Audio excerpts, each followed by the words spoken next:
Hi everyone, I just wanted to go over the answers to the Samoa pie problem. So as you can see, one piece was eaten. That was the test piece and it was delicious. And as you can see, there are 1, 2, 3, 4, 5, 6, 7, 8 pieces left. So I can set up the division problem as 8/9 divided by 2 for me and Mr. Ashley. And if we do that division problem, remember we multiply by the reciprocal. So the reciprocal of 2 is 1/2. And then we just multiply straight across. So 8 times 1 is 8. 9 times 2 is 18. But we can simplify that. If we divide 8 and 18 by 2, we would get our final answer of 4/9.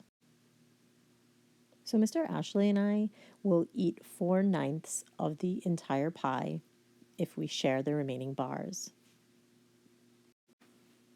I also wanted to show you how to do this using a model.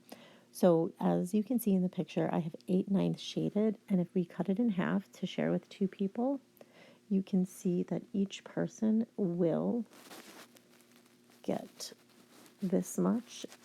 1, 2, 3, 4, 5, 6, 7, 8.